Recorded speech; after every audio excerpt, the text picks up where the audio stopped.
brass bell above the glass door of Mel's family diner jingled faintly, weak, like the spirit of a place long drained of hope.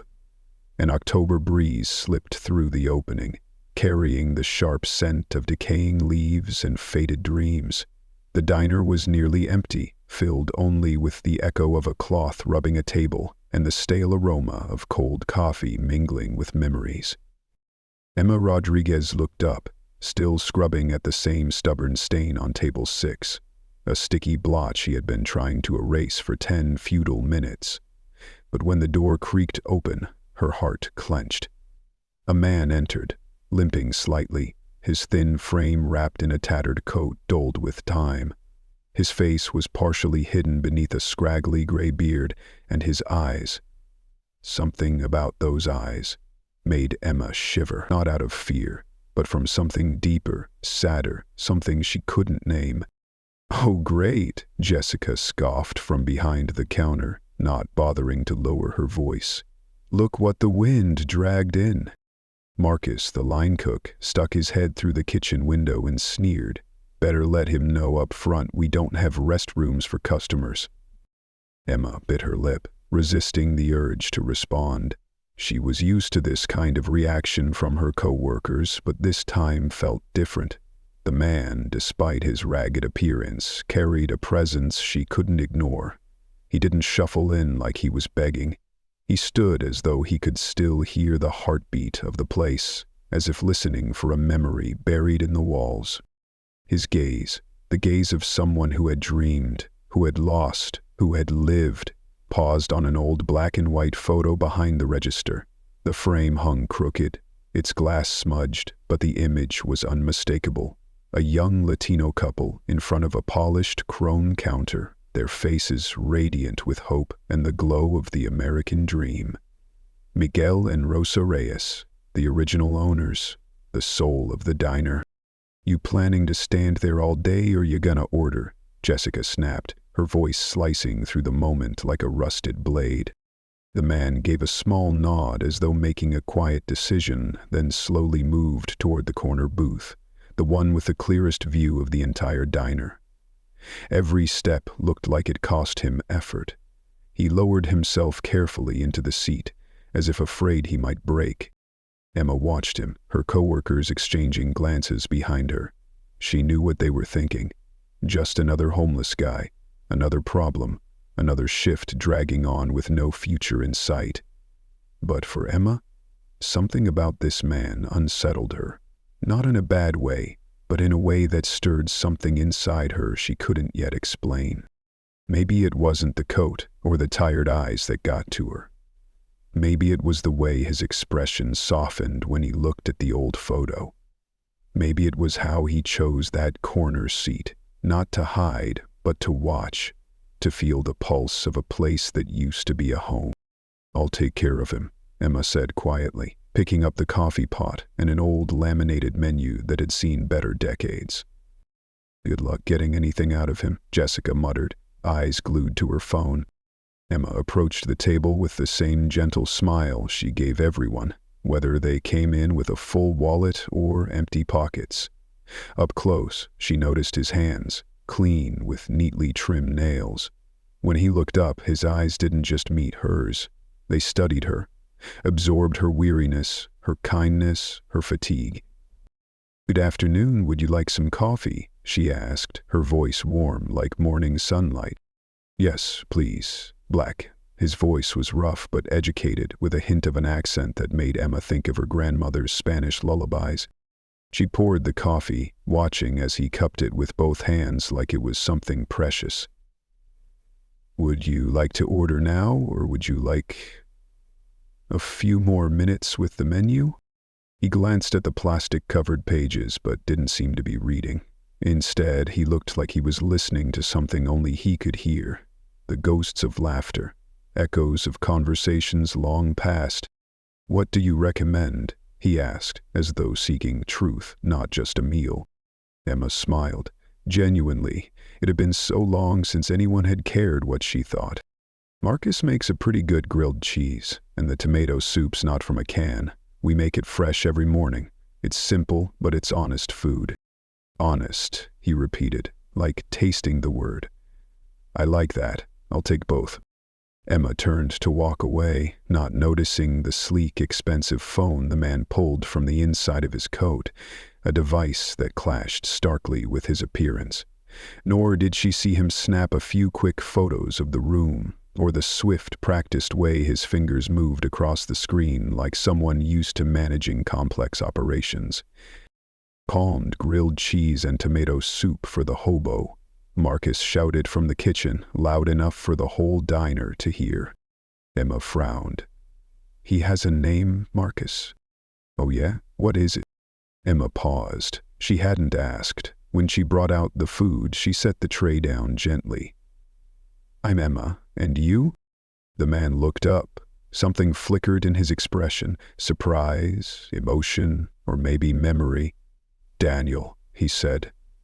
My name is Daniel. Daniel, I hope you enjoy the meal. If you need anything, just wave me down.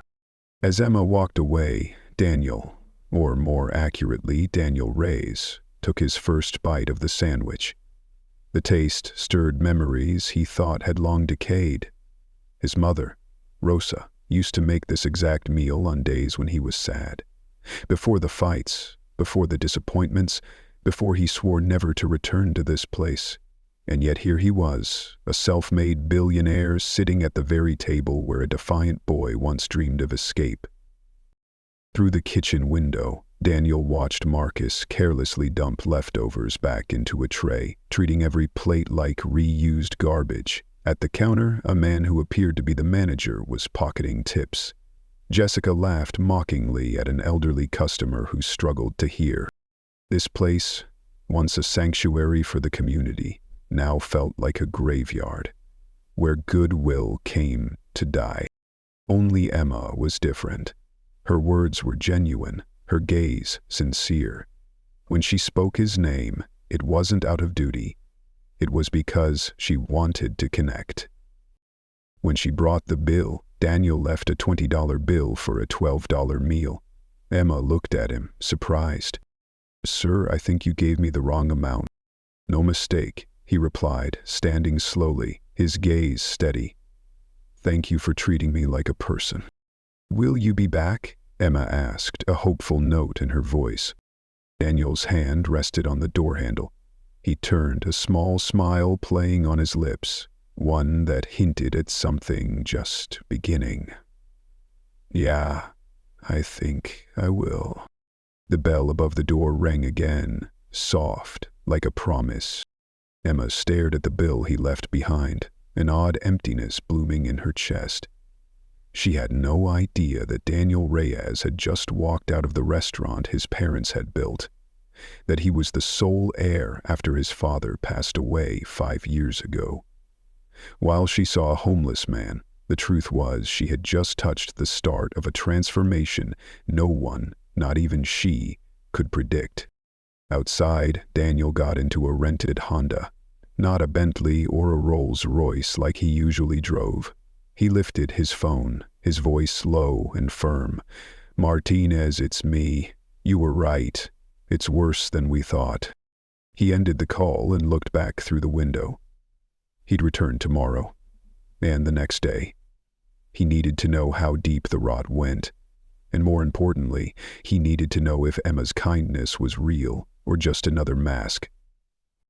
Because if it was real, then maybe, just maybe, it could be the last spark needed to revive a dream thought long dead. If there was even one person left who still understood the passion Miguel and Rosa Reyes once poured into this place, then perhaps, just perhaps, their legacy could still be saved. Their dream hadn't died completely. It was simply wearing the tired face of a waitress who still believed kindness was never out of style. Daniel walked away from the diner, but a part of his soul stayed seated at that corner booth. After 2 decades of running from his past, he was finally ready to face it. The only question now, was anyone else ready to face him? 3 days later, Daniel returned to Mel's diner wearing the same faded coat, the same worn-out shoes. This time, he carried a small notebook, the kind unemployed folks use to jot down job leads or shelter schedules. But inside weren't scraps or reminders. Each page would become a chapter documenting the rot destroying his parents' dream. Lunch hour at the diner had its usual bleak rhythm. 7 scattered patrons across 24 tables, most silent except for the soft clinking of silverware. Daniel chose a new seat, one that gave him a clear view of both the register and the kitchen. Within the first 10 minutes, his stomach turned. Tony Marchetti, the self-proclaimed co-owner, was behind the counter, counting tip money from the communal jar and slipping it into his pocket when no one was looking. At table 5, Emma was taking an order, completely unaware that half her hard-earned tips were disappearing into the hands of a man who didn't deserve them. "That girl works double shifts almost every day," Tony said to Jessica, loud enough for Daniel to hear. "But she's too soft, always giving free refills, handing out discounts when customers tell a sob story. That kind of attitude doesn't keep a business afloat." Jessica nodded in that eager-to-please way of people who only wanted to impress those in power, no matter the cost. "Did you see her sitting down with that homeless guy yesterday? Like this place is some kind of charity." Daniel took notes. Every word, every smug nod, every condescending glance, each one recorded in a small notebook that carried the weight of truth. Emma approached with a smile so genuine that Daniel was taken aback. It felt out of place in a place so fake. "Daniel, you're back. How are you today?" He was almost caught off guard by the sincerity in her voice. How long had it been since someone was glad to see him without it being about his bank account? "Better today," he answered honestly. "And you? Are you holding up?" Emma glanced around, then surprised him by sitting across from him. "Mind if I borrow a few minutes? I have a feeling you'll understand." Daniel nodded. His heart began to race. "I used to dream differently," she whispered, her eyes fixed on the window. "I studied culinary arts for 2 years before my parents died in a car accident. I was 22. My little brother Carlos was just 14. Someone had to raise him, pay the rent, keep us from falling apart. I thought I'd take this job, just temporarily, save up and go back to school. That was 5 years ago." Daniel felt something grip his chest. In front of him sat a woman who had sacrificed her dreams to keep her family together, while he had abandoned his family over pride and ego. "What kind of food did you want to cook?" Emma's eyes lit up, the same light he'd seen the first time they spoke. "Fusion. Traditional Mexican flavors with modern techniques. I dreamed of opening a place that served gourmet-level food at prices working people could afford. Sounds crazy, right?" "Not crazy at all," Daniel said firmly. "In fact, that's exactly what this neighborhood needs." Before Emma could respond, Tony's voice thundered from the back. "Rodriguez! The tables don't clean themselves, and the coffee isn't gonna reheat magically." Emma shot up. "Sorry, I have to go." "We'll finish this talk," Daniel called after her. Over the next 2 hours, Daniel documented everything. Tony reheating expired soup, Marcus picking a sandwich off the floor and serving it like nothing happened, Jessica sighing in exasperation while helping an elderly man read the menu. But worst of all was Tony continuously skimming tips, stuffing bills from the register into his pocket, and even adding charges to customer receipts. Around 3 p.m., when the diner had emptied out, Emma brought him a fresh cup of coffee.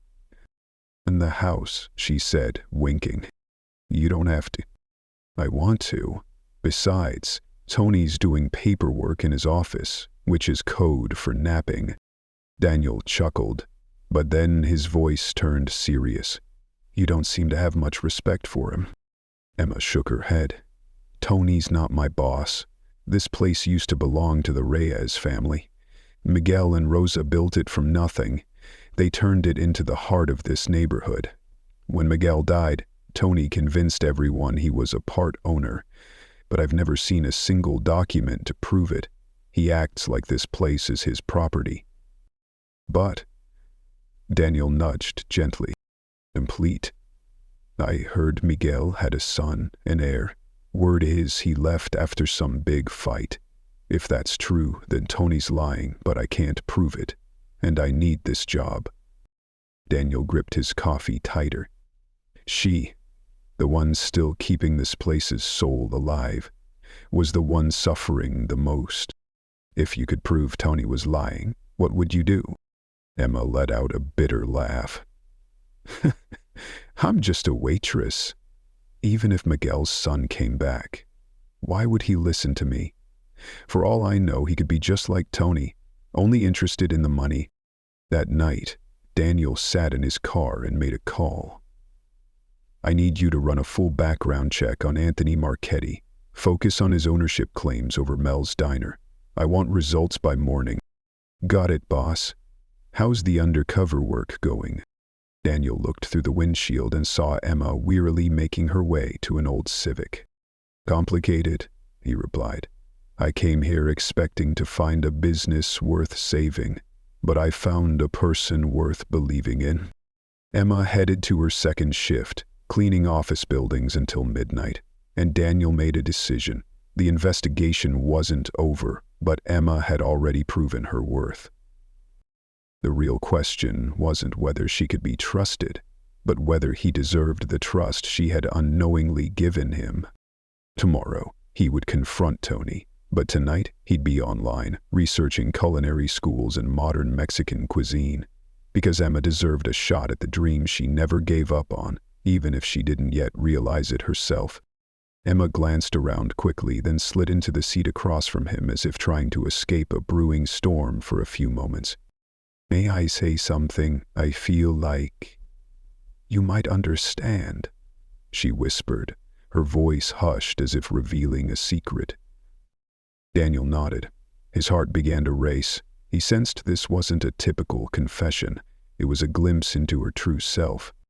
I used to have other dreams, Emma began slowly, her voice tracing over dusty fragments of memory. I studied culinary arts for 2 years. Then my parents died in a car accident. I was 22, and my younger brother Carlos was just 14. Someone had to care for him, pay the rent, keep us from falling apart. She stared out the window, where sunlight spilled across the pavement like fading memories. I thought I'd work here temporarily, save up, and go back to school. But 5 years have passed. Daniel felt a crack open inside his chest. Across from him sat a woman who had sacrificed her youth to hold her family together, while decades earlier, he'd walked away from his own out of hurt and pride. What kind of food did you want to make? He asked, his voice gently trembling. Her eyes ignited, a spark he hadn't seen since their first meeting. A fusion menu. Traditional Mexican flavors with modern techniques.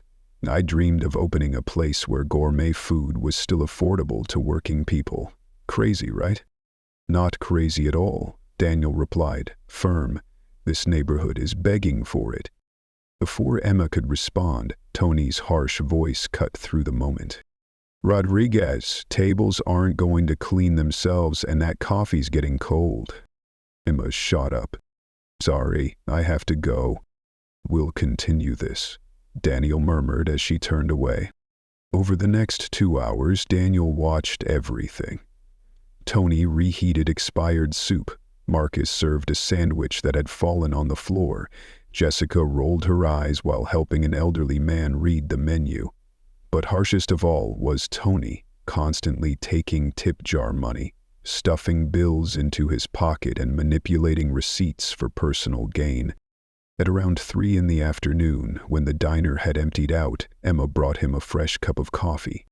On the house, she said with a playful wink. You didn't have to do that. I wanted to, and besides, Tony's doing the books in the back office, she teased, air quoting the phrase, which really means he's napping. Daniel laughed, and then his tone turned serious. You don't seem to have much respect for him. Emma shook her head. Tony's not my boss. This place used to belong to the Reyes family. Miguel and Rosa built it from scratch. It was the heart of the community. When Miguel died, Tony convinced everyone he was a co-owner, but I've never seen any paperwork. He acts like it's his personally owned business. Daniel prodded gently. So what? I've heard Miguel had a son, the rightful heir, but he left after a big argument. If that's true, Tony's lying, but I can't prove it. And I need this job. Daniel tightened his grip on the coffee mug. The irony tightened his throat. The one person preserving his parents' legacy was the one Tony was holding down. If you could prove Tony was lying, he asked softly, what would you do? Emma let out a bitter laugh. I'm just a waitress. Even if Miguel's son came back, why would he listen to me? Who knows? He might be just like Tony, just chasing money. That night, after finishing her shift, Daniel sat in his rental car and made a call to a private investigator. I need a complete background check on Anthony Marchetti. Focus on any ownership claims relating to Mel's Diner. I want results by tomorrow morning. Got it, boss. How's the undercover work going? Daniel watched Emma walk to her battered Civic, her shoulders carrying a quiet weight. Complicated, he replied. I came here looking to save a business, but I found someone worth believing in. Emma pulled away toward her second job, cleaning offices until late. And Daniel made a decision. The investigation was far from over, but Emma had already proven herself. The real question now, did he deserve the trust she had unknowingly given? Tomorrow he would expose Tony, but tonight he'd dive into culinary schools and Mexican fusion cuisine, because Emma deserved a chance to finish the dream she never let go of, even if she didn't know it yet. Emma froze and began to stand, but Daniel gently touched her wrist. Don't let him dim your light. As she walked away, Daniel caught Tony's narrowed, watchful gaze from behind the counter, like a predator sizing up a threat. That night, Daniel returned to his car, the place he typically monitored and made calls from, but tonight, he was the one being watched. Tony stood just inside the diners, keeping an eye on the rented Honda. I'm telling you, there's something off about that guy, Tony muttered into his phone. He comes in every day, chats with Emma non-stop, and left a $20.00 tip on an $8.00 meal. What hobo has that kind of money? A chill ran down Daniel's spine. In tracking others, he'd forgotten he could be tracked too. Don't worry, I've got a plan, Tony whispered back.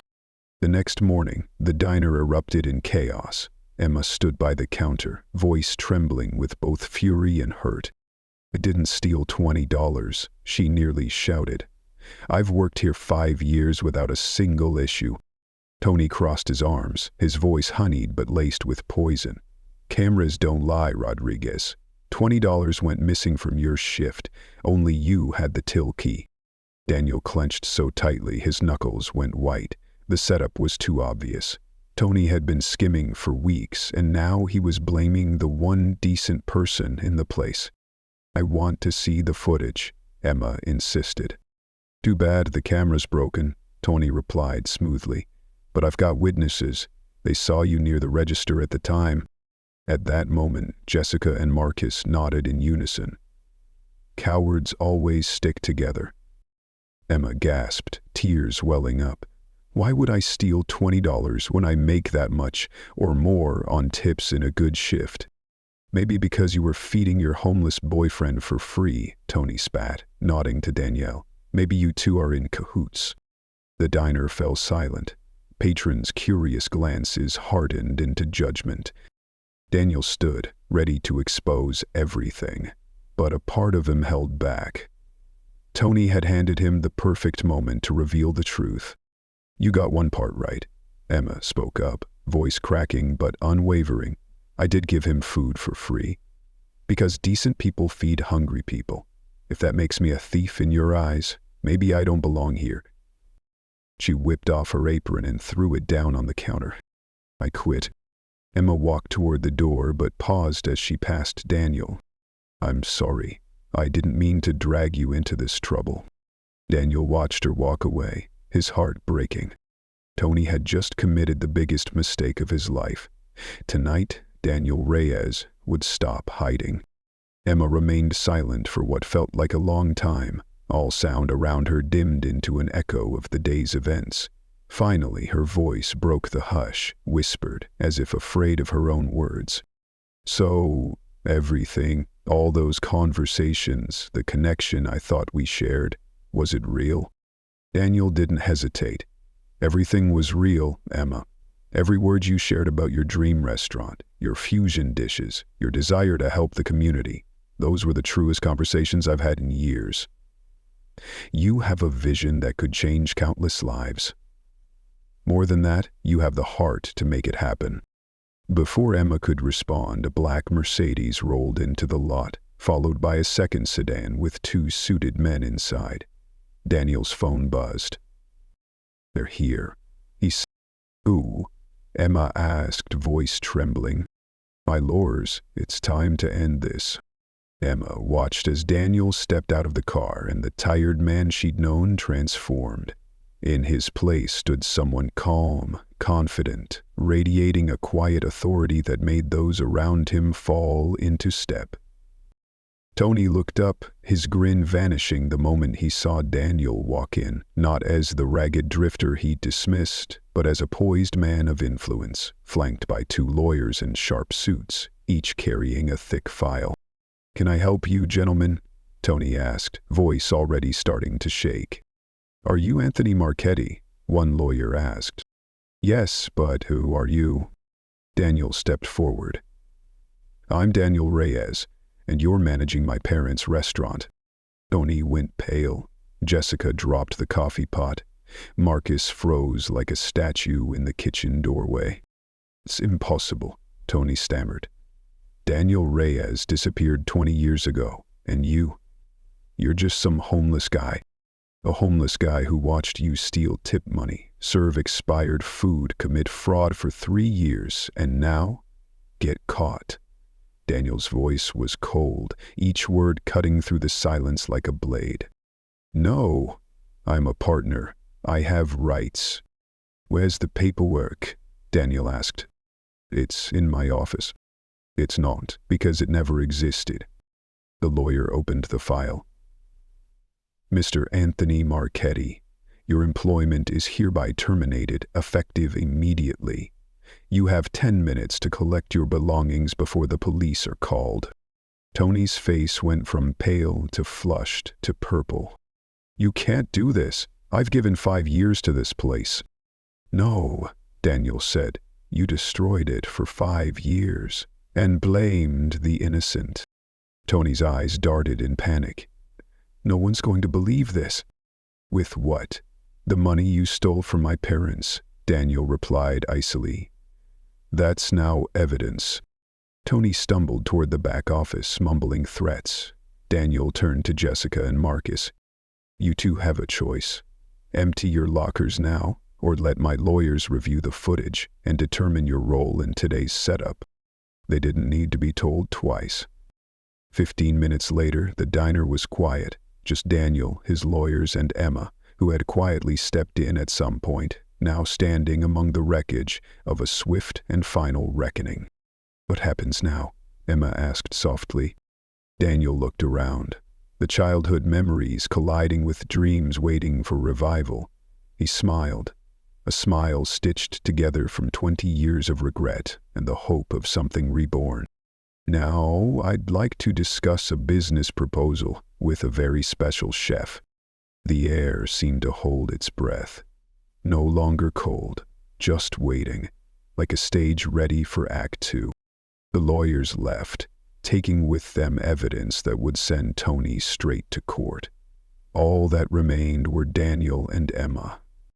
She folded her arms around herself, still stunned by what had just happened. "A business proposal?" she asked, hesitantly. "You mean a job offer? Because, honestly, after today, I'm not sure I belong in this industry anymore." Daniel pulled out an envelope, her name written in neat cursive on the front.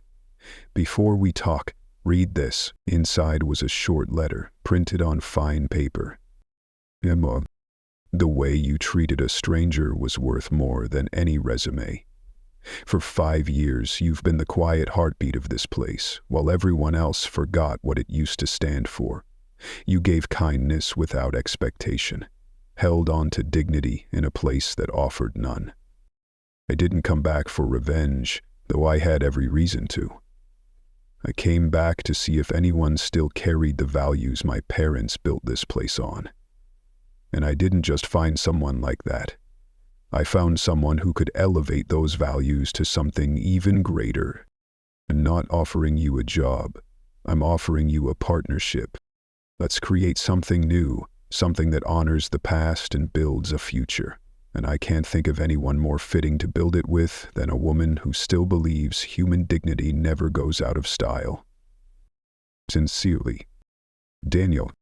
Emma looked up, eyes shining. I don't understand.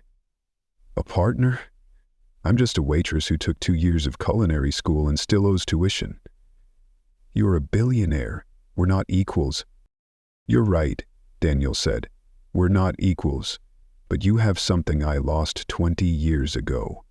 You see people for who they really are, not for what they can do for you. He gestured around the diner. This place sits right in the heart of a newly redeveloping neighborhood. I could sell it for 3 times what my parents paid, or I could rebuild it with the only person who truly understands what this community needs. Emma fell silent.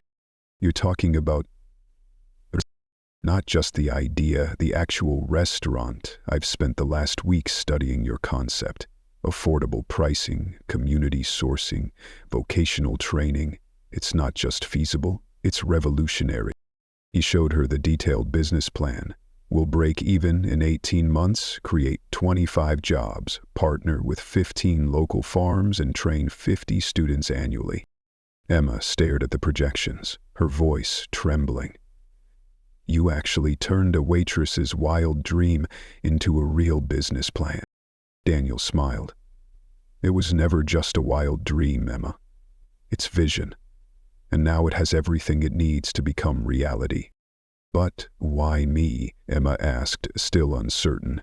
You could hire any chef, any manager, with credentials and real experience. Daniel didn't answer right away. He walked to the old service counter where his parents used to pour coffee at sunrise, a place filled with so many memories born of the simplest moments. Credentials don't teach someone how to treat a homeless man with dignity. Experience doesn't build loyalty strong enough to risk your job to protect a stranger. And no chef training program teaches how to dream up gourmet food that working families can afford. He paused, letting his gaze sweep the diner. For years, the community's heart, now carrying the potential to revive. My parents built this believing that food is love made visible. A restaurant can be the soul of a community. And you, Emma, are the only person I've met who still believes that. Emma went quiet. Inside, she felt heartbreak and hope collide. If it's a partnership, what would that really look like? 60-40 split, Daniel said immediately. 60% for you. It's your vision, your recipes, your community ties. I'll provide the capital, business know-how, and I promise I'll stay out of the kitchen unless you invite me in. 60%? Emma choked. You're investing all the money? That's insane. Money can be earned back, Emma. Vision can't. Passion and the ability to make people feel valued? That's the rarest and most precious ingredient. Emma looked around the space, this time seeing not decay, but dormant potential waiting to be awakened. I have one condition, she said at last. Part of the training program must be scholarship-based for kids who can't afford culinary school, kids like I once was. And we keep this building, we renovate, but we don't erase my parents' legacy. Daniel's eyes glistened, something he hadn't felt in years. Emma reached out to shake hands, but Daniel opened his arms instead. They embraced.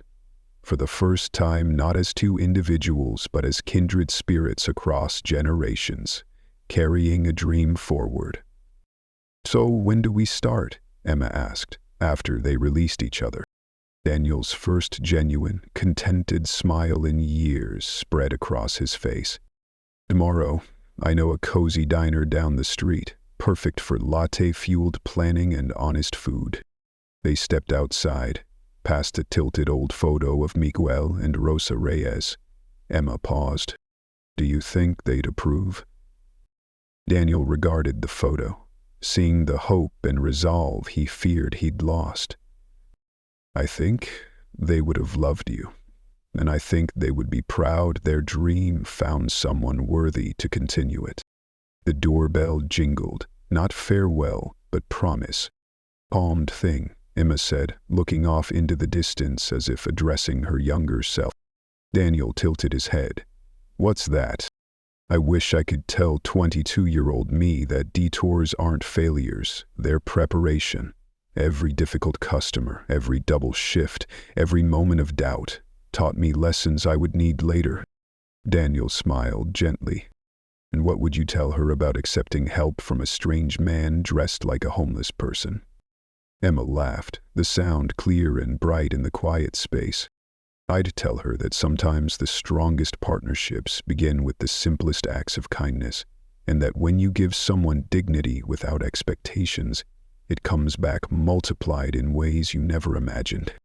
Outside, the neighborhood was transforming, rejuvenated by Corazone's presence. New businesses weren't replacing old ones, they were contributing, building on respect for what once was.